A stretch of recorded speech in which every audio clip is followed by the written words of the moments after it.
بسم اللہ الرحمن الرحیم۔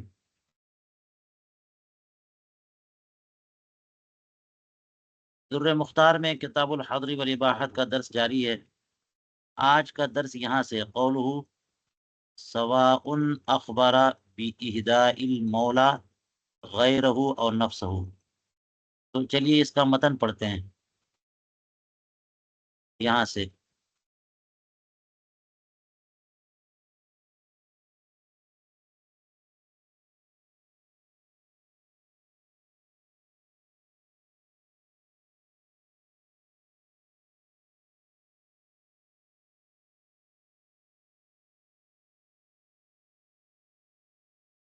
چلیے دیکھیے، در مختار کہتے ہیں وَيُقْبَلُ قول المملوک ولو انسا والسبی فی الہدیہ سواء اخبر باہداء المولا غیرہ اور نفسہ۔ یعنی کہہ رہے ہیں کہ مملوک یعنی غلام، اگرچہ وہ مؤنث ہی کیوں نہ ہو، یعنی غلام ہو یا باندی ہو، یوں ہی بچے کی بات مان لی جائے گی تحفے تحائف میں۔ عام ازیں کی وہ خبر یہ دے کہ اس کے مالک نے یہ ہدیہ اس کے علاوہ کسی اور کو دیا ہے اور نفسہ یا اسی کو دیا ہے۔ غیرہ سے مراد یہ بچہ جس سے بات کر رہا ہے، یا غلام یا باندی جس سے بات کر رہی ہے۔ تو مالک نے اپنے غلام کو کچھ دینے کو دیا کہ فلاں کو یعنی زید کو دے آئے، تو وہ باندی یا وہ غلام یا بچہ وہ سامان لے کے زید کے پاس گیا اور اس سے کہا کہ یہ سامان تمہیں تحفے کے طور پہ ہمارے مالک نے دیا ہے، تو اسے یعنی زید کو دیا ہے، اور غیرہ اس کے علاوہ کسی اور کو دیا ہے یا اسی کو دیا ہے۔ کبھی ایسا ہوتا ہے کہ وہ زید کے والد کو دیا اور زید کے پاس لے جا کر کے کہا کہ تمہارے والد کو دیا ہے ہمارے آقا نے، یا خود اسی کو کہے کہ تمہیں کو دیا ہے، تو خبر دے کہ مولا نے اس کے علاوہ کسی اور کو یا اسی کو تحفہ دیا، تو یہ مملوک کی بات مان لی جائے گی، بچے کی بات بھی مان لی جائے گی۔ بات اوپر سے شروع ہوئی ہے یہاں سے مسئلہ کہ کافر کی بات معاملات میں مان لیں گے، یہ پڑھ لیا تھا آپ نے، دیانات میں نہیں مانیں گے۔ کافر کی بات قبول کر لی جائے گی معاملات میں۔ اب اسی طرح کہا مملوک یعنی غلام کی بات بھی مان لی جائے گی، اور بچے کی بات بھی مان لی جائے گی ہدیہ میں۔ اور یہ بیان کرنے کی وجہ یہ ہوئی کہ مملوک تو محجور ہوتا ہے، بچہ بھی محجور ہوتا ہے۔ یہ محجور یعنی تصرف ہوتے ہیں، بچے کے تصرفات نافذ نہیں ہوتے، یوں ہی غلام اور باندی ان کے تصرفات بھی نافذ نہیں ہوتے کہ یہ اپنے سے کوئی سامان بیچ دیں یا ہبہ کر دیں، اور مالک کا بھی سامان یہ لوگ بیچ دیں ہبہ کر دیں، یہ محجور ہوتے ہیں، یہ دے دیں تو وہ تصرف نافذ نہیں ہوگا۔ تو اس لیے یہاں سوال پیدا ہوا کہ اگر یہ لوگ جو کہ محجور یعنی تصرف ہیں اصلاً، یہ اگر کسی کے پاس ہدیہ لے کے جائیں اور کہیں کہ ہمارے آقا نے یہ ہدیہ دیا ہے آپ کو، یا بچہ لے کے جائے کہے ہمارے والد صاحب نے یہ ابو نے ہدیہ دیا ہے، تو کیا اس میں بھی محجور یعنی تصرف ہیں؟ ان کی بات نہیں مانی جائے گی یا بات مان لی جائے گی؟ تو اسی لیے کہا کہ یہاں پہ بات مانی جائے گی، کیونکہ ہدایہ اور تحائف جو ہیں وہ لوگ اسی طرح سے چھوٹے بچے یا غلام نوکر خادم اس طرح کے لوگوں سے بھیجتے ہیں، یہ نہیں کہ باقاعدہ اس کے لیے گواہوں کی طرح عادل ہیں اور غیر فاسق اعلیٰ درجے کا گواہ ایسے شخص کو عاقل بالغ کو بلا کر کے کہا جائے کہ تم لے جا کے دو، خدام سے ہدیہ بھیج دیا جاتا ہے۔ تو اگرچہ مملوک اور سبھی محجور تصرف ہوتے ہیں، لیکن ہدایہ کے معاملے میں ان کی بات مان لی جائے گی۔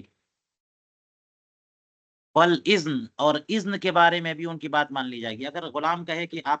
آقا نے اجازت دے دی ہے آپ کو، یا بچہ کہے کہ آقا نے اجازت دے دی ہے، تو یہ بات مان لی جائے گی۔ ہدیے میں بھی بات ان کی مانی جائے گی اور اجازت میں بھی۔ عام وضع کی اجازت بالتجارتی اور بدخول الدار، مثال کے طور پر جو آقا نے اجازت دی ہے تو تجارت کی اجازت دی ہے یا گھر میں داخل ہونے کی، باپ نے اجازت دی تو گھر میں داخل ہونے کی اجازت دی، یا اس طرح سے کوئی بھی اجازت، تو اگر بچہ آ کر کے بتائے کہ ٹھیک ہے ابو آپ کو بلا رہے ہیں آئیے اندر، تو یہ اجازت کے معاملے میں بھی بچے کی بات مان لیں گے۔ اور غلام باندی کہے کہ آقا نے اجازت دے دی آنے کی، یہ بات بھی مان لیں گے۔ ٹھیک ہے، چلیے یہ بات ہو گئی اتنی، یہ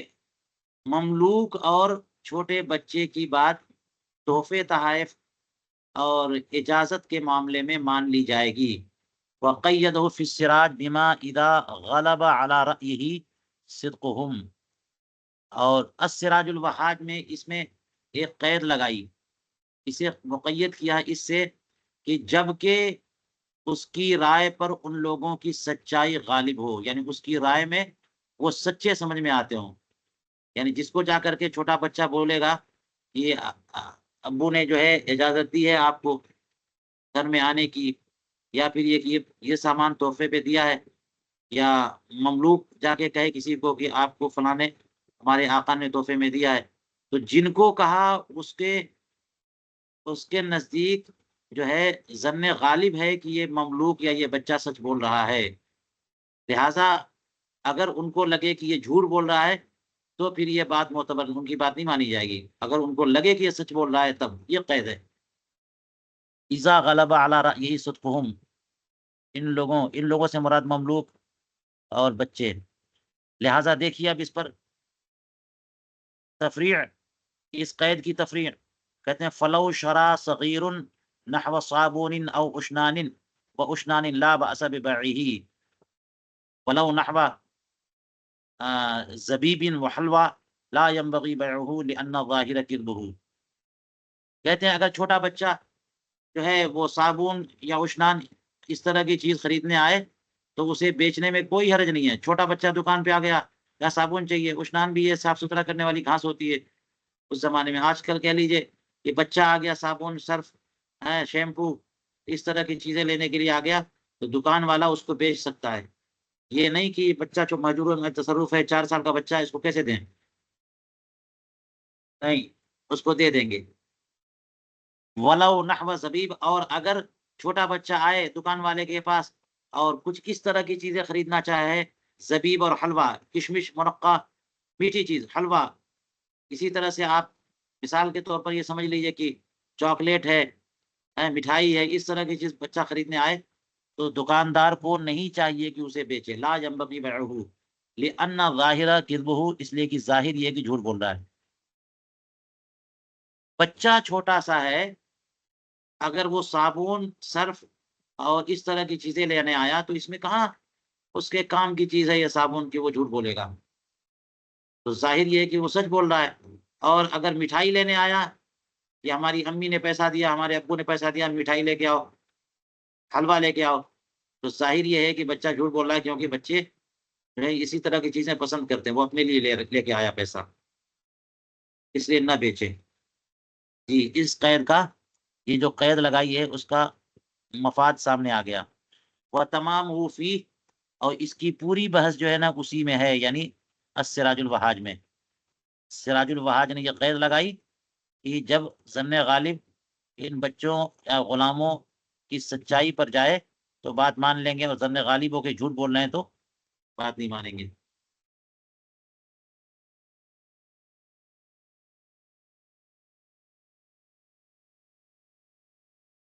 چلیے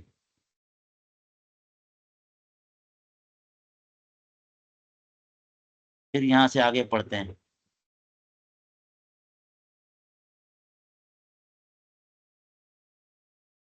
چلیے یہ بات ہو گئی کہ مملوک اور بچے کی بات مان لیں گے تحفے میں اور اجازت میں۔ علامہ شامی کہتے ہیں قولہ الاولا التعبیر بالولی مشددا بدون بیم، بہتر ہے کہ مولا کے بجائے ولی کے ذریعے تعبیر کیا جائے، یا پر شدے کے ساتھ، یا مشدد، ولی نہیں مولا نہیں بلکہ ولی، ولی بغیر میم کے، کیونکہ مولا میم کے ساتھ ہے، ولی بغیر میم کے ہے، یا پر شدہ ہے، تشدید ہے، تو اس طرح کہنا بہتر ہے۔ یہاں پر تو یہ ہے سواء اخبر باہداء المولا، علامہ شامی کہہ رہے ہیں بہتر ہوتا کہ ولی بولتے، ولی بولتے تو دونوں کو شامل ہو جاتا، بچے کو بھی اور مملوک کو بھی۔ مولا بولنے سے مملوک کے لیے تو گیا معاملہ، مملوک غلام اور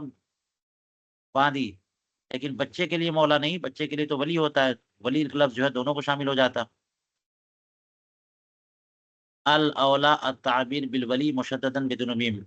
الضمیر، اب یہ بات ہو گئی، الضمیر فی غیرہ او نفسہ للخبر المفہوم من اخبارہ،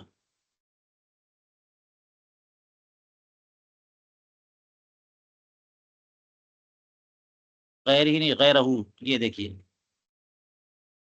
سواء اخبر باہداء المولا غیرہ اور نفسہ، تو غیرہ میں ہو ضمیر کا مرجع کیا ہے؟ تو وہی میں نے بتایا کہ اخبرہ، انہوں نے علامہ شامی نے کہا کہ اخبرہ کی عرب اخبرہ سے جو خبر مفہوم ہے وہ ہے، اخبرہ سے جو خبر مفہوم ہے وہ ہے ضمیر، وہ ہے مرجع۔ تو اس کا مطلب یہ ہوا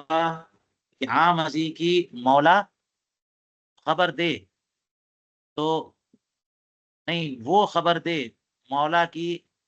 ہدیے دینے کے بارے میں، کس کو خبر دے؟ سامنے والے کو، اسی لیے میں نے سامنے والے کہا یا زید کہا، تو خبر تو دے گا مملوک یا باندی یا بچہ، دے گا خبر کس کو؟ سامنے والے کو، مخاطب کو، زید بکر عمر جو بھی ہو، تو اس کو خبر دے کس بات کی؟ کہ مولا نے اس کے علاوہ کسی اور کو یا اسی کو، جس سے بات کر رہا ہے اسی کو یہ ہدیہ دیا ہے۔ قال فی المنح، منح الغفار میں ہے کہ بأن قال عبد او جاریۃ او صبی هذه ہدیۃ اهداها الیک سیدی او ابی، اسی کی تفصیل دیکھ لیجئے کہ اس طور پر کہ کسی غلام نے یا باندی نے یا چھوٹے بچے نے کہہ دیا کہ یہ وہ ہدیہ ہے جس کو تمہیں میرے آقا نے یا میرے والد نے دیا، کہ ابھی چلا گیا سبھی کی طرف، تو یہ بات مانیں گے کہ نہیں مانیں گے؟ ہدیے کے متعلق مان لیں گے، غلام اور بچوں کی بات قابل قبول ہے۔ اور کہتے ہیں الجامع الصغیر میں ہے اذا قالت جاریۃ لرجل بعثنی مولاي الیک ہدیۃ وسعه ان یاخذها، کہ کوئی باندی اگر ایک مرد سے بولے کہ میرے مولا نے تمہارے پاس جو ہے ایک ہدیہ، ایک تحفہ بھیجا ہے، ایک تحفہ دے کر مجھے بعثنی، مجھے میرے مولا نے تمہارے پاس ایک تحفہ لے کر بھیجا، باندی نے آ کے کہا وسعه ان یاخذه، تو اس آدمی کو جائز ہے کہ وہ تحفہ لے لے، حالانکہ باندی محجور ہوتی ہے، لیکن باندی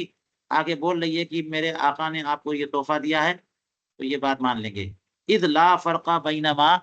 اذا اخبرت باہداء المولا غیرها او نفسها، اس لیے کہ کوئی فرق نہیں ہے کہ وہ باندی خبر دے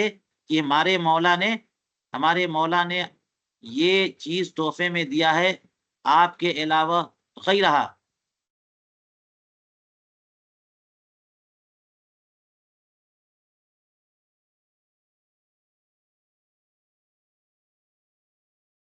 نہیں غیرہ اور نفسہا، آ کے خبر دے کہ مولا نے یہ چیز جو ہے تحفے میں دیا ہے اس کے علاوہ، یعنی خود باندی کہہ رہی میرے علاوہ فلاں کو، کسی اور کو، اور نفسہ یا خود اپنے بارے میں کہے کہ مجھے کو، تو یہ دونوں معاملے میں اس کی بات مان لیں گے۔ وَإِنَّمَا يُقْبَلُ قَوْلُ هَؤُلَاءِ، اچھا یہ چلیے بات چل رہی ہے، دو جزیہ بھی پیش کر دیا انہوں نے، الجامع الصغیر سے اور المنح الغفار سے، تو اس کے بارے میں یہاں کہہ رہے ہیں کہ کیوں باندی کی، غلام کی اور چھوٹے بچے کی بات ہدایہ میں اور اجازت میں کیوں مان لیتے ہیں، حالانکہ یہ محجور عن التصرف مانے جاتے ہیں یہ دونوں، تو کہتے ہیں انما یقبل قول ہؤلاء، ان لوگوں کی بات اس لیے مان لیتے ہیں فیہا،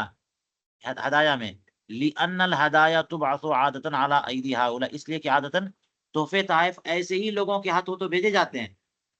جی، عام طور پر ایسے ہی ہوتا ہے، یہ نہیں کہ خود لے آ کے دیں یا عاقل بالغ سے بھیجیں، چھوٹے چھوٹے بچوں سے، خادموں سے، نوکرانی سے، غلاموں سے، باندیوں سے، ان لوگوں سے بھیجے جاتے ہیں، تو اس لیے ان کی بات مان لیں گے۔ اوپر کہا تھا کہ اجازت میں عام بازی کی اجازت تجارت کی ہو یا گھر میں داخل ہونے کی، مثلا اس کے بارے میں علامہ شامی کہتے ہیں منہ الغفار میں ہے وَأَمَّا الْإِذْنُ بِدُخُولِ الدَّارِ اذا اذن ذلك لعبده او ابنه الصغیر فالقیاس كذلك، رہی اجازت گھر میں داخل ہونے کی، جب گھر میں داخل ہونے کی اجازت اپنے غلام کو دے یا اپنے چھوٹے بچے کو دے، تو بھی قیاس یہی ہے کہ وہ اجازت معتبر ہے۔ ہم،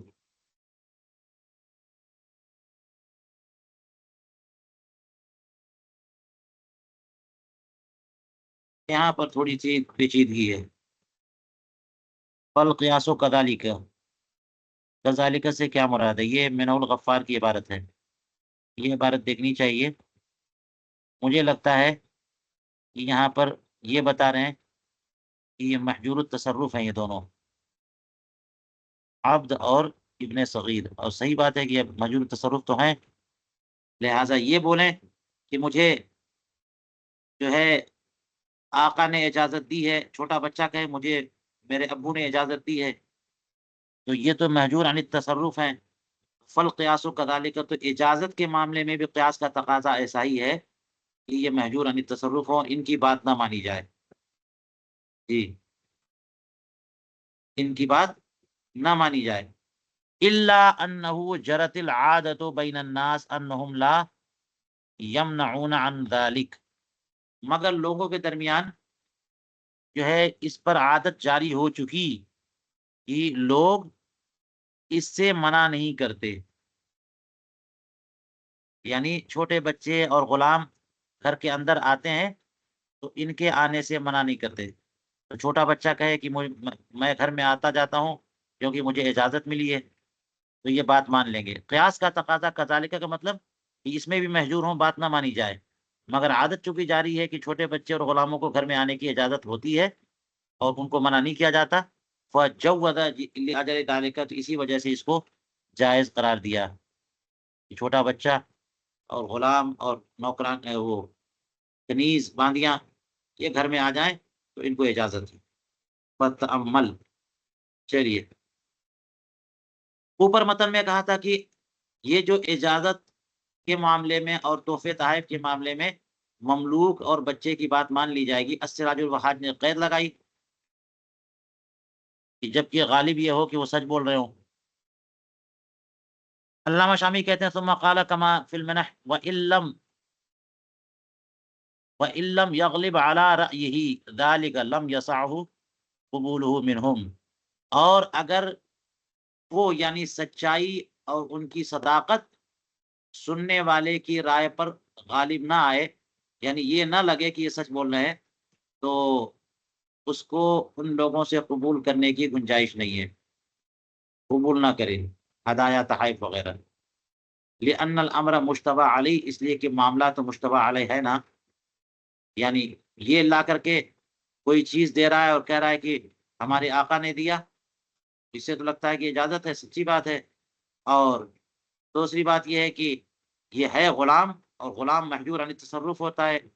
اس کی بات کیسے مان لیں؟ اور ظن غالب ہو نہیں رہا کہ یہ سچ بول رہا ہے، تو اس لیے معاملے میں اشتباہ ہو گیا تو قبول نہ کرے۔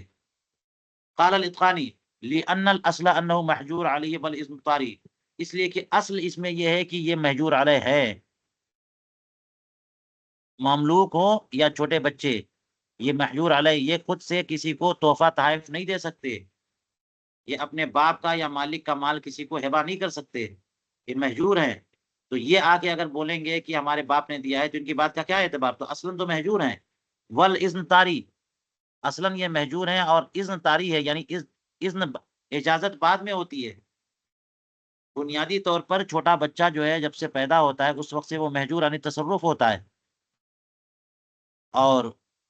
اس کے بعد باپ جو ہے نا اس کو اجازت دیتے ہیں لے جا دے دو۔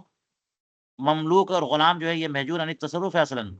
اس کے بعد یہ ہوتا ہے کہ مالک کو مناسب لگتا ہے تو اس کو کہہ دیتا ہے کہ یہ لے جا کے دے دو،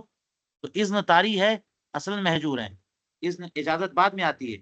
فلا یجوز اثباتہ بالشک، لہذا اس کا اس بات جو ہے نا شک کے ذریعے جائز نہیں ہے. اصلاً حجر ہے تو اس کا مطلب حجر پہلے اور اجازت خلاف اصل ہے اور یہ بعد میں ہے، طاری ہے، تو اس لیے حجر کو مانا جائے یا اذن کو مانا جائے، شک ہو گیا تو اجازت جو ہے نا شک سے ثابت نہیں ہو سکتی. وَإِنَّمَا قُلْنَا قَوْلُ الْعَبْدِ.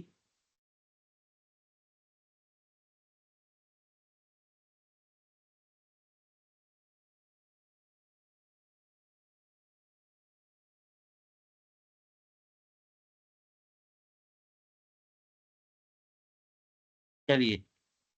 یہ علامہ اتقانی کی بات چل رہی ہے، جاری ہے. کہتے ہیں کہ ہم نے کہا قول العبد اذا کانا ثقتن، یعنی گویا کہ اس میں علامہ اتقانی نے ایک قید اور لگائی کہ غلام کی بات مان لی جائے گی جبکہ وہ معتبر ہو، ثقہ ہو. اس کی وجہ لأنہ من اخبار المعاملات، اس لیے کہ یہ تو معاملات کی خبر کی قبیل سے ہے کہ ہمارے آقا نے جو ہے نا آپ کو یہ تحفہ دیا. وہو اضعف من اخبار الدیانات، اور دیانات کے متعلق خبروں کے مقابلے میں معاملات والی خبریں زیادہ ضعیف ہوتی ہیں. فَإِذَا قِيلَ فِي أَخْبَارِ الدِّينِ، قیل نہیں، فَإِذَا قُبِلَ، فَإِذَا قُبِلَ فِي أَخْبَارِ الدِّينِ وَفِي الْمُعَاملَاتِ أَوْلَىٰ، تو جب غلام کی بات دین کے معاملے میں قبول کر لی جائے گی، کر لی جاتی ہے، تو معاملات میں تو بدرج اولا. انتہا. اس لیے کہ جو ہے کسی معاملے میں گواہی اگر دی جائے، ہاں، دین کے معاملے میں اگر گواہی دی جائے تو غلام کی گواہی بھی معتبر ہوتی ہے، اور اس سے کمتر ہے معاملات. تو معاملات میں اگر غلام گواہی دے اور وہ ثقہ ہو تو اس میں بھی بات مان لی جائے گی. یہ علامہ اتقانی نے فرمایا.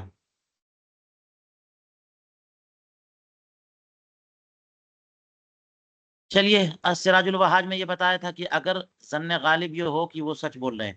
اور اگر ظن غالب ہو کہ جھوٹ بول رہے ہیں، تو ان کی بات نہیں مانی جائے گی. اس پر انہوں نے کہا ولو نحو زبیبن حلوہ، چھوٹا بچہ آ کے کہے کہ دکاندار سے کہ وہ ہمارے ابو نے یا ہماری امی نے کشمش یا حلوہ منگایا ہے، اے مما یاکل الصبیان، وہ چیز جو کہ بچے کھاتے ہیں عادتاً یا خانیہ کے حوالے سے، تو اس کو دکاندار نہ بیچے. لأن ظاہر کذبہ، اس لیے کہ ظاہر یہ ہو رہا ہے کہ بچہ جھوٹ بول رہا ہے. وقد عثر علی فلوس امی، ہو سکتا ہے یہ بچہ جو ہے نا اپنی ماں کے پیسوں پر مطلع ہوا، دیکھ لیا اس نے کہیں سے پیسے، فاخذا، تو اسی کو لے لیا، لیشتری بہا حاجت نفسی، تاکہ اس پیسے سے اپنے کام کی چیز خرید لے. یہ ظاہر ہو رہا ہے، اس لیے اس کو نہ بیچے. نحو الغفار میں یہ بات ہے مقصود کے حوالے سے. چلیے، علامہ شامی کہتے ہیں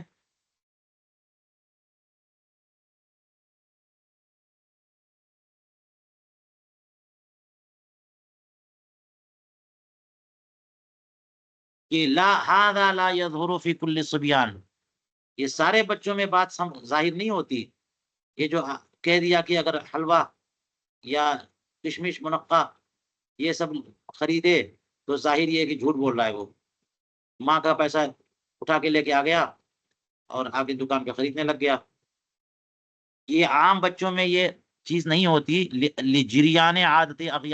اغنیاء الناس بالتوسع علی صبیانہم واعطائہم ما یشترون به شہوات انفسہم، اس لیے کہ مالدار لوگوں کی عادت اس سلسلے میں جاری ہے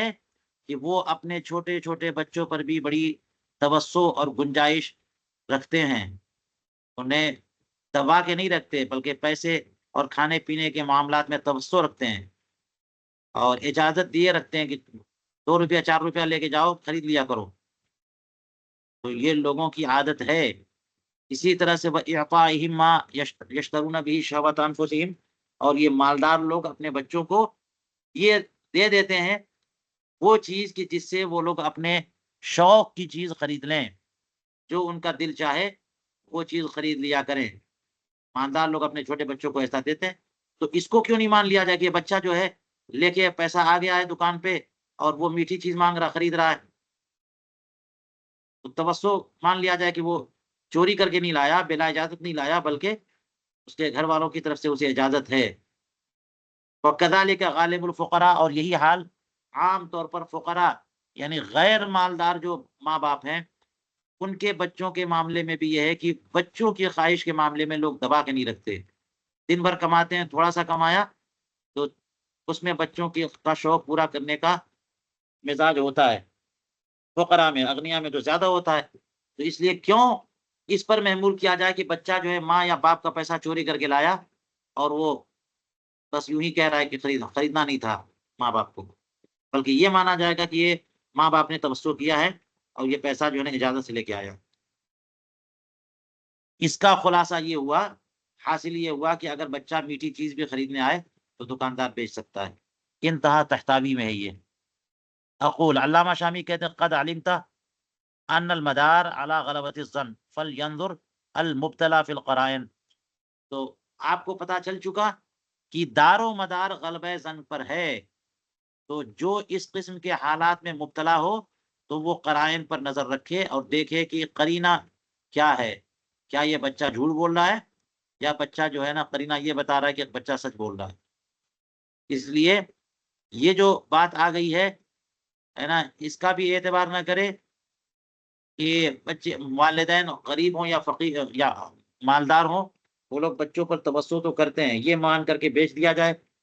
اور یا پھر یہ کہ دیکھا جائے کہ اگر میٹھی چیز خرید رہا ہے تو نہ بیچا جائے۔ ان سارے معاملات میں معاملہ غلبہ دار و مدار غلبہ ظن پر ہے، تو اس لیے قرائن پہ نظر رکھنا چاہیے، بیچے یا نہ بیچے۔ چلیے، لکثرت قولہ لکثرت وقوعها، یہ جو بات کہی ہے انہوں نے کہ غلام اور باندی اور چھوٹے بچے کی بات ہدایا اور تحائف میں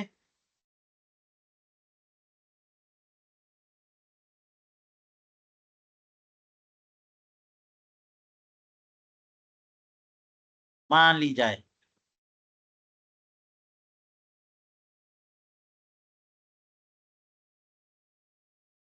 اس کے لیے یہ متن پڑھیے،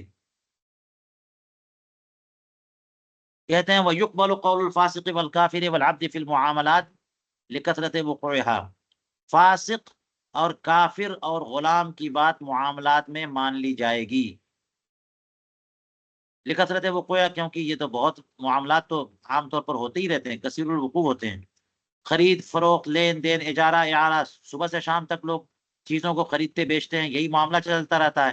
زندگی کا حصہ مانا جاتا ہے۔ اس میں اگر قید لگا دیں گے کہ نہیں کافر سے معاملات جائز نہ ہو، یا عاقل بالغ ہونا چاہیے، صاحب تمیز ہونا چاہیے، عادل ہونا چاہیے، ثقہ ہونا چاہیے، تو پھر جناب لین دین اور مارکیٹ جو ہے نا یہ سب بند ہو جائے گی، سارا معاملہ ٹھپ پڑ جائے گا، کیونکہ کثیر الوقوع ہیں یہ معاملات۔ اس لیے اس میں یہ قید نہیں ہے کہ جناب ثقہ اور معتبر اور معتبر اور عادل ہو، مسلمان ہو، نہیں، کافر سے بھی معاملات جائز ہیں، غلام سے بھی معاملات جائز ہیں، فاسق سے بھی معاملات جائز ہیں، تو یہ لوگ اگر معاملات کے تعلق سے کچھ خبر دیں ان کی خبر معتبر ہے، لکثرت وقوعها کما اذا اخبر انه وکیل فلان، جیسا کہ یہ خبر دے یعنی کافر یا فاسق یا غلام کہ وہ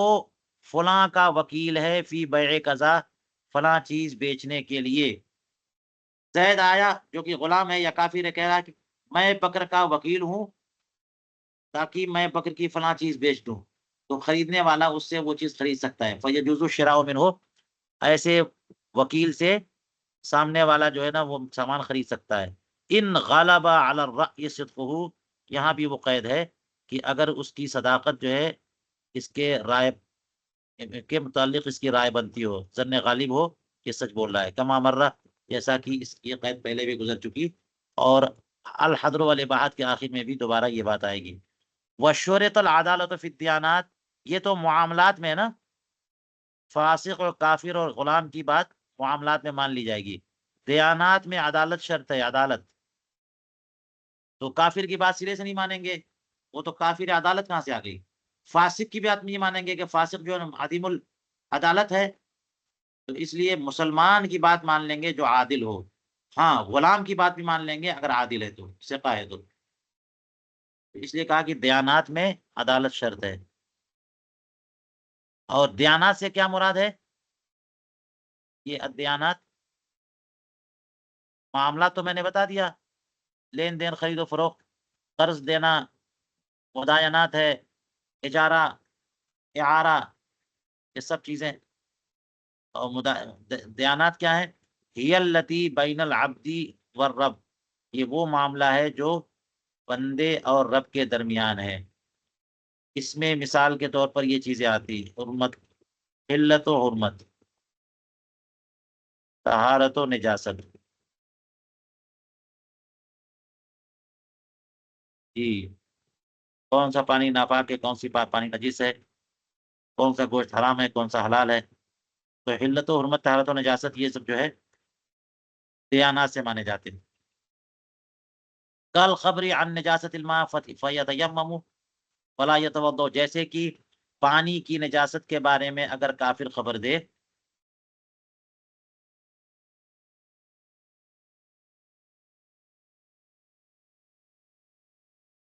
کیونکہ دیانات میں تو عدالت شرط ہے نا، تو کافر کی بات نہیں مانیں گے. تو اگر خبر جو ہے پانی کی نجاست کے تعلق سے ہو تو بندہ تیمم کرے گا، وضو نہیں کرے گا. کسی پانی کے بارے میں کسی نے آ کے خبر کر دیا، یہ دیکھیے، ان اخبار بہا مسلم عدل، اگر عادل مسلمان نے، منزجر عما یعتقد حرمته، عدل اور عادل کی تعریف کی ہے کہ عادل کون ہے؟ جو چیز حرام مانی جاتی ہے اس سے بچنے والا. منزجر عما یعتقد حرمته یا یعتقد حرمته، ایسی چیز سے بچنے والا جس کی حرمت کو، یعنی جس چیز کو حرام مانا جاتا ہو، حرام چیز سے بچنے والا، وہ عادل ہے. گناہوں سے بچنے والا، کبائر سے بچنے والا. تو ایسا مسلمان عادل ثقہ اگر خبر دے کہ یہ جو پانی آپ استعمال کرنے جا رہے ہیں، یہ بالٹی میں رکھا ہوا ہے، یہ پانی نجس ہے، تو سامنے والے کو پر لازم ہے کہ اس کی خبر کا اعتبار کرے اور اس پانی سے وضو نہ کرے بلکہ تیمم کر لے. فیتیمم ولا یتوضا، کیونکہ معاملہ یہ دیانات کا ہے اور دیانات میں عدالت شرط ہے. ولو عبدن او امتن، اگرچہ غلام یا بادی ہی کیوں نہ ہو. مسلمان عادل اگر آزاد ہو تب بھی، اور غلام یا بادی ہو تب بھی عادل ہونا چاہیے. اس کی بھی بات مان لیں گے دیانات میں. وَيَتَحَرَّى فِي خَبْرِ الْفَاسِقِ، اور فاسق کی خبر میں تحری کریں گے، کیونکہ فاسق تو معدوم العدالت ہے،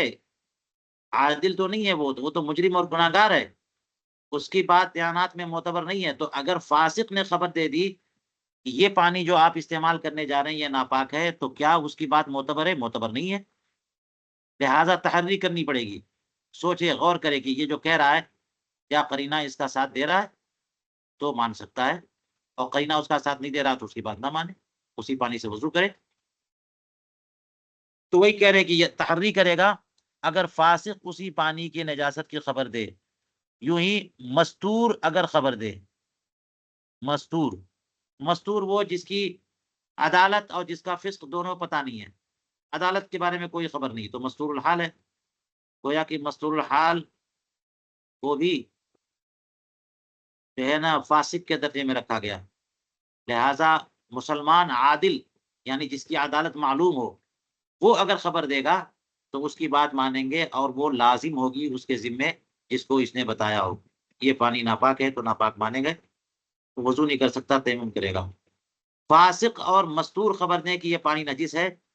تو ان کی بات نہیں مانیں گے بلکہ تحری کریں گے. ثم یعمل بغالب ظنہ، اور تحری کے بعد جس طرف رائے ٹھہرے، جس بات پر اسے ظن غالب ہو اس پر عمل کرے. اگر لگے کہ یہ سچ بول رہا ہے تو، کیونکہ جھوٹے آدمی بھی سچ تو بول ہی دیتے ہیں، فاسق بھی سچ بول سکتا ہے، لگے کہ سچ بول رہا ہے تو بات مان کر کے اس پانی کو استعمال نہ کرے، تیمم کرے. ولو اراقا، ولو اراق الماء فتيمم فيما اذا غلب على رأيه صدقه فتوضأ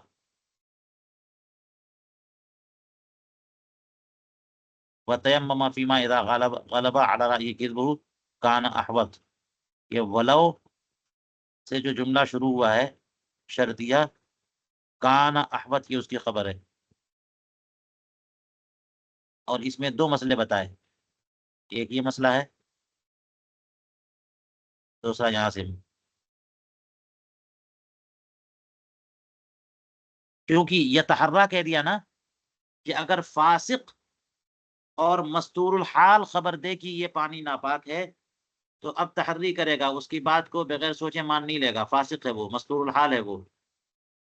تو تحری کرنے کا مطلب یہ ہوا کہ اگر اس کی رائے میں اس کا صدق غالب ہو تو ایسا کرے، اور کذب غالب ہو تو ایسا کرے. وہ دو دو تفریح بتا دی کہ ولو اراق الماء فتیمم، اگر پانی بہا دے اور تیمم کرے، اس صورت میں جبکہ اس فاسق یا مستور کی صداقت اس کی رائے میں غالب ہو، کہ لگتا یہ ہے کہ یہ سچ ہی بول رہا ہے، تو ایسی صورت میں بہتر ہے کہ وہ پانی گرا دے، کیونکہ یہ فاسق بتا رہا ہے کہ یہ پانی ناپاک ہے، تو بہتر ہے کہ گرا دے اور پھر تیمم کرے. اور گرانے کے بعد تیمم اس لیے کہ اگر موجود ہے پانی نہیں گرایا اور تیمم کرے گا تو یہ تو فاسق ہے نا، اس کی بات کا کیا اعتبار؟ تو پانی کی موجودگی میں آپ تیمم کر رہے ہیں، پانی کی موجودگی میں تیمم کرنے سے تیمم ہوگا نہیں. اس لیے اتنا ہو سکتا ہے کہ اگر اس کی صداقت غالب پر جو ہے نا رائے ٹھہرے تو پانی بہا دے اور تیمم کرے، یہ ہے احتیاطی سلسلہ، یہ احوط ہے. اور اگر ظن غالب یہ ہو کہ وہ جھوٹ بول رہا ہے تو وضو کرے اور تیمم کرے، یہ احوط ہوگا. اسی پانی سے وضو کرے، اور چونکہ ایک فاسق نے کہہ دیا ہے کہ یہ پانی ناپاک ہے تو اس کے بعد تیمم بھی کر لے، تو تیمم کر لینے میں احتیاط ہے. کان احوط. وفیل جوہرہ، اور جوہرہ نیرہ میں یہ جزیہ یوں لکھا ہے وَتَيَمُّمُهُ بعد الوضوء احوط. فاسق یا مستور الحال اگر خبر دے اور اس کا کذب، اس کے کذب کا ظن غالب ہو تو وضو کر کے تیمم کر لینا یہ زیادہ احتیاطی ہے. قل تو علامہ حسکفی کہتے ہیں وَأَمَّا الْكَافِرُ، یہ بات ہو گئی فاسق کی.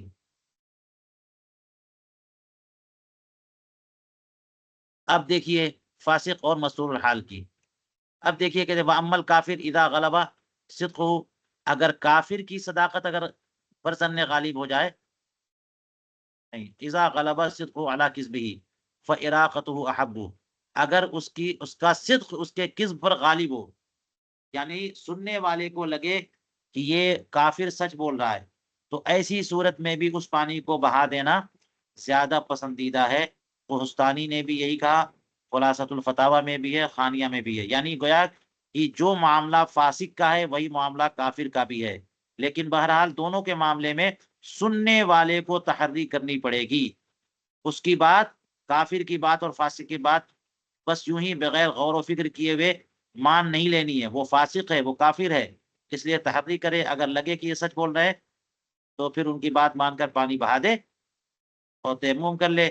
اور لگے کہ یہ جھوٹ بول رہے ہیں تو اس سے وضو کرے اور پھر تیمم بھی کرے. قل تو علامہ حسکفی پھر کہتے ہیں لیکن لو تیمم قبل اراقتہ لم یجوز تیممہ، لیکن اگر پانی بہانے سے پہلے تیمم کیا تو اس کا تیمم درست نہیں ہوگا. اسی لیے کہا اوپر فاراقتہ احب، یہاں بھی کہا اور اوپر بھی کہا پانی بہائے. وجہ میں نے بتا دی کہ پانی بہانے سے پہلے اگر تیمم کرے گا تو پانی تو موجود ہے. وَلَمْ تَجِدُوا مَاءً فَتَيَمَّمُوا صَعِيدًا طَيِّبًا والی آیت پر عمل نہیں ہوگا، کیونکہ پانی کی موجودگی میں تیمم کیسے کر سکتے؟ رہی بات یہ کہ یہ پانی تو فنا کافر یا فاسق بول رہا ہے کہ ناپاک ہے، تو وہ تو فاسق، اس کی بات کا کیا اعتبار؟ اسی لیے کہا کہ عراقہ سے پانی بہانے سے پہلے تیمم کر لیا تو اس کا تیمم جائز نہیں.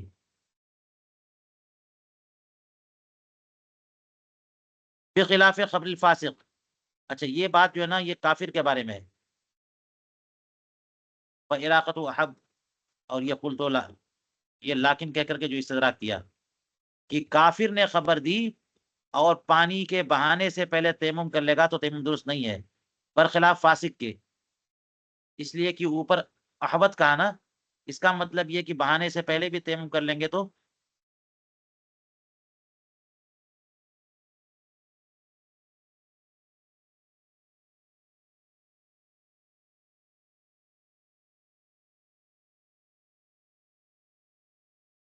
تیمم ہو جائے گا،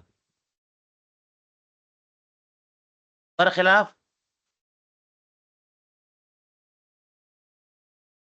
فاسق کی خبر کے لصلاحیتہ ملزما فی الجملۃ بخلاف الکافر،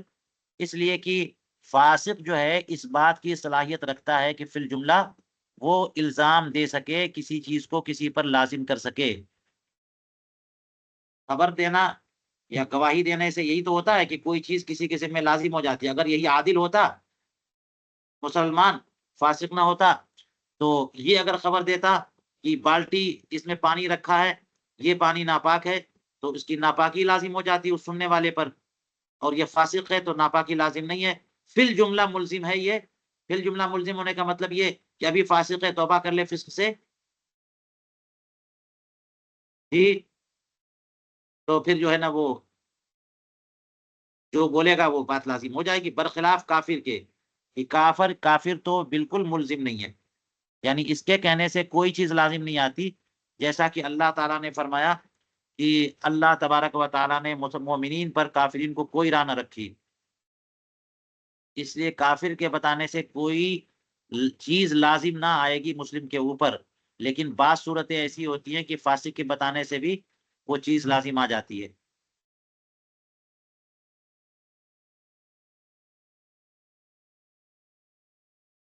چلیے یہاں تک دیکھتے ہیں۔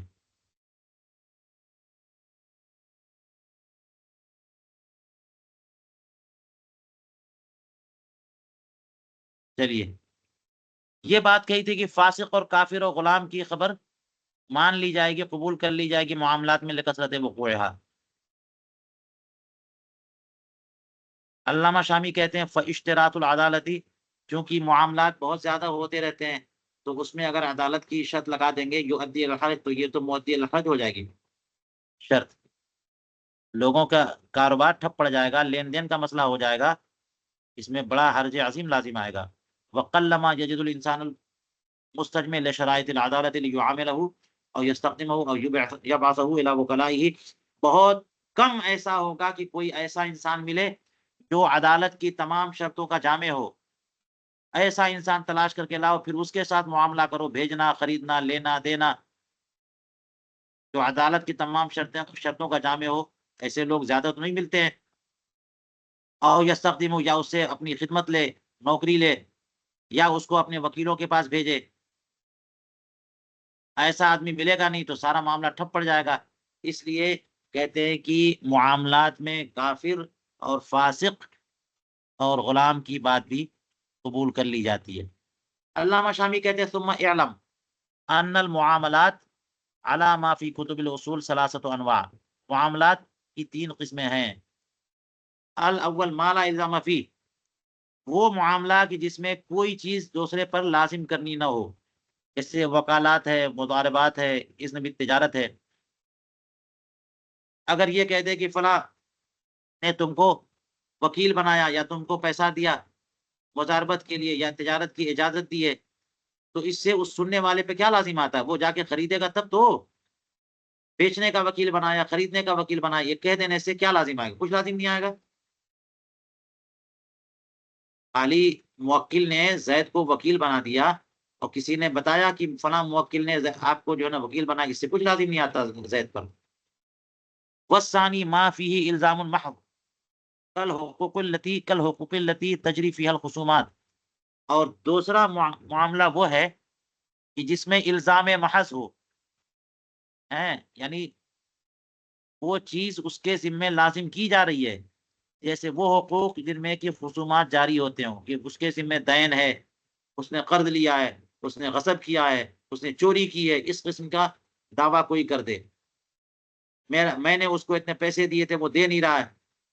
اس طرح کا کوئی دعویٰ کر دے، تو جو گواہ جو ہے خبر دے گا تو اس سے الزام محض ہے،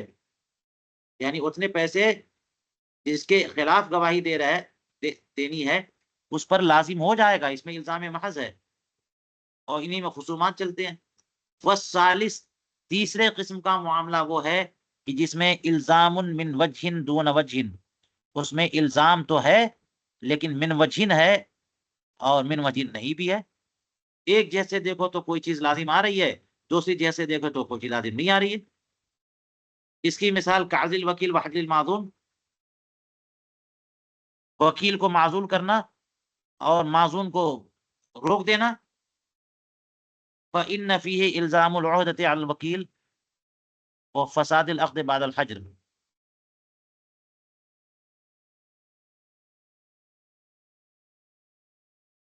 اس میں یہاں پہ مثال دی ہے انہوں نے، کعزل الوکیل، زید نے بکر کو وکیل بنایا لین دین کا، خرید و فروخت کا، تو زید اپنے وکیل بکر کو جب چاہے معزول کر دے، تو غلام نے اس بکر کو وکیل کو خبر دی کہ زید نے تمہیں معزول کر دیا ہے، تو اس میں ایک الزام ہے۔ الزام کیا ہے کہ اب تک بکر جو کچھ خریدتا تو وہ بے بکر پر نہ آتی بلکہ زید پر جاتی، اور پیسہ جو ہے نا زید کی طرف سے دینا ہوتا، خود بکر جو وکیل ہے اس کے ذمے جو ہے نا پیسہ دینا نہیں ہوتا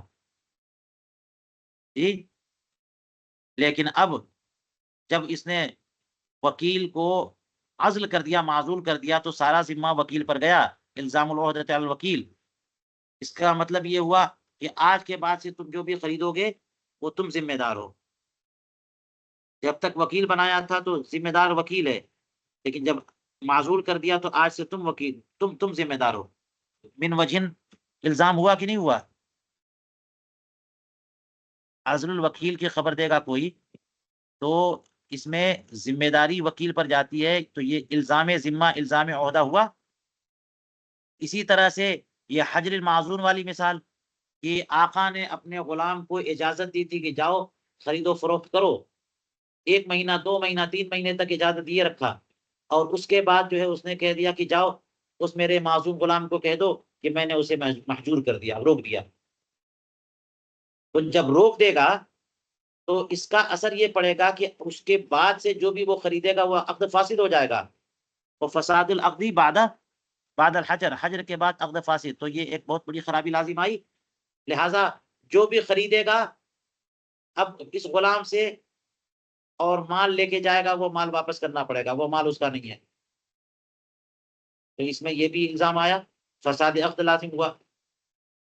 اچھا، اس میں کہتے ہیں کہ من وجہ الزام ہو، من وجہ الزام نہ ہو۔ کس اعتبار سے الزام نہ ہو؟ کہتے ہیں وفی ہے عدم و الزام، اس میں ایک اعتبار سے الزام نہیں بھی ہے، وہ کیسے؟ لأن المؤکل اب المولا یتصرف فی خالص حقی فصار کالاذن، اس لیے کہ موکل یا مولا یہ تو اپنے حق میں تصرف کر رہے ہیں، ان کو کیا کیا انہوں نے؟ موکل نے وکیل بنایا تھا، اور جب چاہے وہ وکالت ختم کر رہا ہے تو اپنا ہی اختیار تو استعمال کر رہا ہے، اپنے ہی اوپر تو تصرف کر رہا ہے، تو اس پہ کیا لازم کیا؟ یہی بات مولا ہے کہ مولا نے اپنے غلام کو اجازت دی تھی تو مولا کو حق تھا، اور اب جو ہے نا اجازت روک دیا تو یہ بھی اپنے ہی حق میں تصرف کیا اس نے، تو الزام نہیں بھی ہے، تو یہ معاملہ اذن کی طرح ہو گیا۔ ففل اول، اچھا چلیے، 3 طرح کے معاملات ہیں، اول جس میں بالکل الزام نہیں، ثانی جس میں مکمل طور پر الزام ہے، کوئی چیز لازم کرنا ہے، تیسری تیسرا وہ معاملہ جس میں من وجہ الزام ہے، من وجہ الزام نہیں ہے۔ تو اب علامہ شامی کہتے ہیں کہ اول میں صرف تمیز چاہیے، بس اس میں کوئی الزام نہ ہو، اس میں صرف تمیز چاہیے، یعتبر التمیز، بچہ اگر ممیز ہے وہ بھی جا کے کہے گا کہ آپ کو ہمارے ابو نے وکیل بنایا ہے، تو یہ بات مان لیں گے، غلام اگر کہہ دے تو مان لیں گے، کنیز کہہ دے تو مان لیں گے، صرف تمیز چاہیے۔ وفی الثانی، اس میں الزام محض ہو، اس میں شہادت کی تمام شرطیں درکار جی، لہذا یہ بات مانی نہیں جائے گی جب تک کہ نصاب شہادت کو نہ پہنچے، 2 مرد ہوں یا 1 مرد 2 عورتیں، اور دونوں سارے کے سارے گواہ جو عادل ہوں، ثقہ ہوں، معتبر ہوں، تب جا کے یہ بات مانیں گے۔ اور فی الثالث، اور تیسرے قسم کے معاملے میں کہتے ہیں کہ وہاں پہ چونکہ من وجہ الزام ہے، من وجہ الزام نہیں ہے، تو یا تو عدد چاہیے یا عدالت چاہیے، یعنی یا تو دو ہوں، اگر ثقہ اور عادل نہیں ہے تو دو مرد ہوں یا ایک مرد دو عورتیں ہوں، یا پھر یہ کہ اگر ایک ہی بندہ ہے تو عادل ہونا چاہیے۔ عنده امام ابو حنیفہ کے نزدیک خلاف اللہما صاحبین سے اختلاف کرتے ہوئے، فَيَتَعَيَّنُ أَن يُرَادَ هُنَا النَّوْعُ الْأَوَّلُ، یہاں پر بات متعین ہے کہ مراد نوع اول ہے، مراد نوع اول ہے، کیونکہ دیکھ لیجئے یہاں پہ انہوں نے کہہ دیا کہ معاملات میں فاسق کی بات بھی معتبر، کافر کی بات بھی معتبر، اور عبد کی بات بھی معتبر، تو عدالت کا اعتبار ہی نہیں ہے یہاں پہ، تو اس معاملے سے مراد اول درجے کا معاملہ جس میں الزام نہ ہو۔ جی، کما نبہ علی فی العظمیہ، جیسا کہ عظمیہ نامی کتاب میں اس پہ تنبیہ کی ہے۔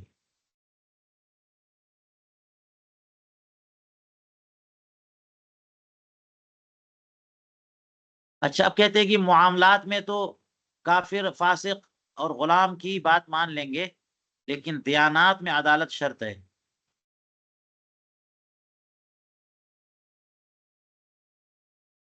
تو علامہ شامی کہتے ہیں فی دیانات، دیانات سے مراد دیانات محضہ، خالص دیانات، جیسے طہارت و نجاست کی خبر، علت و حرمت کی خبر، المحضہ کہہ کر کے یہ کہ درر سے قید لگائیے، دیانات کے ساتھ محضہ کی قید لگا کر کے احتراز عما اذا تضمنت زوال ملکن، جبکہ یہ احتراز ہے اس سے کہ اگر یہ دیانات زوال ملک کو متضمن ہو، یعنی اس کے ضمن میں ملکیت کا زوال بھی ہوتا ہو، کما اذا اخبر عادل ان الزوجین ارتضعا من امرأة واحدہ، تو ایسی صورت میں صرف عدالت کافی نہیں ہے، عدد بھی چاہیے، جیسا کہ ایک عادل شخص نے خبر دی کہ یہ جو زوجین، یہ جوڑا ہے، انہوں نے ایک عورت سے دودھ پیا ہے، تو یہ دونوں آپس میں رضائی بھائی بہن ہیں، لا تثبت الحرمت، تو اتنا کہہ دینے سے حرمت ثابت نہیں ہوگی۔ ایک عادل اگر یہ کہہ دے کہ یہ دونوں مرد عورت، یعنی یہ دلہا دلہن، ان دونوں نے ایک عورت سے دودھ پیا ہے، لہٰذا ان کا نکاح، کیونکہ یہ خبر دینا، یہ تو خبر ہے محض، گویا کہ رضاعت کی خبر ہے، اور یہ رضاعت کی خبر حرمت اس کو ثابت کر رہی ہے، تو حلت و حرمت کی بات ہو گئی، تو دیانات کے متعلق خبر ہو گئی، لیکن اس سے جو ہے نا زوال ملک ہوتا ہے، اور زوال ملک کا کہ اگر یہ بات معتبر ہو جائے تو مرد کو جو عورت پر ملک متاع حاصل تھا وہ ملک متاع ختم، تو یہ حرمت کی خبر زوال ملک کو متضمن ہے، اس لیے ایک عادل شخص اگر خبر دے گا تو یہ بات نہیں مانیں گے جب تک کہ دو عادل شخص گواہی نہ دیں، لأنه يتضمن زوال ملک المتاع، کیونکہ یہ تو ملک متاع کے زوال کو متضمن ہے، لہذا عدد اور عدالت دونوں شرط ہے یہاں پہ اتقانی میں، وہذا بخلاف الاخبار، اور یہ برخلاف اخبار کے، یعنی خبر دینا، فإن ما اشتراه ذبیحة مجوسی،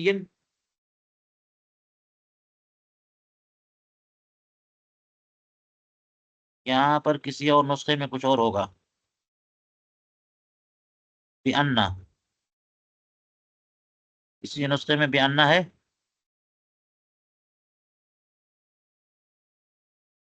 چلیے، کہتے ہیں کہ یہ برخلاف اس خبر، یہ اس خبر دینے کے ہے کہ جو اس نے خریدا ہے وہ مجوسی کا ذبیحہ ہے،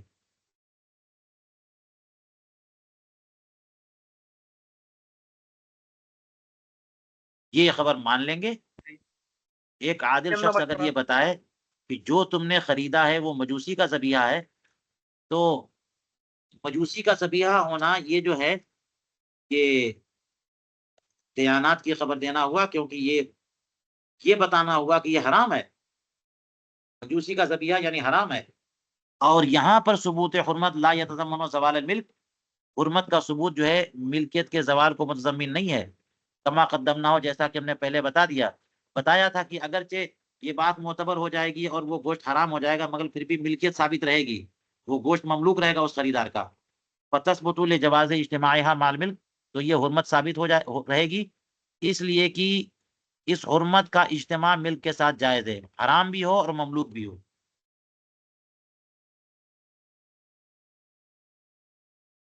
اے الدیانات، علامہ حسکفی نے دیانات کی تعریف کی تھی کہ وہ معاملہ، وہ چیزیں جو بندے اور رب کے درمیان ہیں۔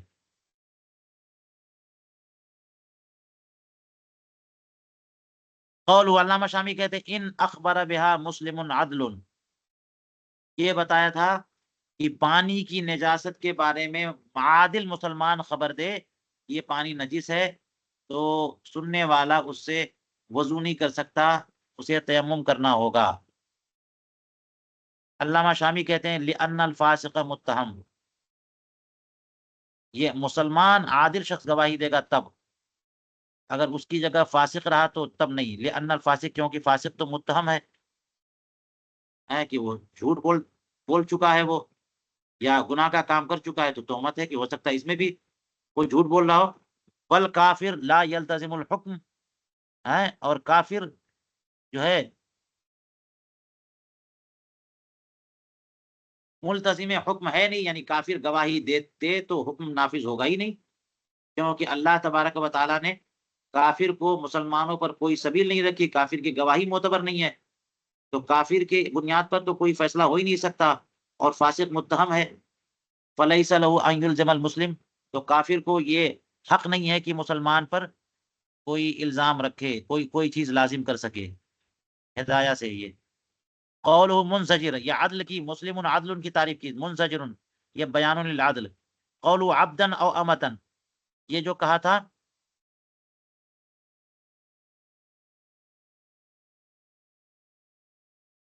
کہ عادل مسلمان خبر دے عبدن او امتن، چاہے غلام ہو یا باندی ہو، تعمیم لہو، یہ عام کر دیا ہے مسلمان عادل شخص کو، کہ چاہے وہ آزاد ہو چاہے غلام ہو۔ وفی الخلاصہ، خلاصۃ الفتاوی میں ہے محدوداً فی قذف اولا، خواہ یہ کہ وہ محدود فی القذف ہو یا محدود فی القذف نہ ہو، کیونکہ محدود فی القذف جو ہے اس کے بارے میں کہا گیا کہ اس کی گواہی قبول نہ کرو، تو خلاصۃ الفتاوی میں اس مسئلے میں کہا گیا کہ اگر محدود فی القذف ہو تب بھی اس کی بات مان لیں گے، یعنی محدود فی القذف جو توبہ کر لے۔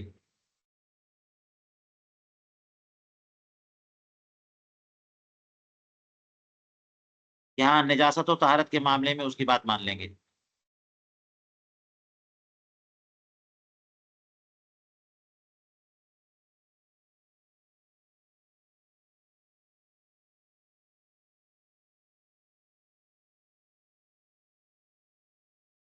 چلیے آج یہیں پر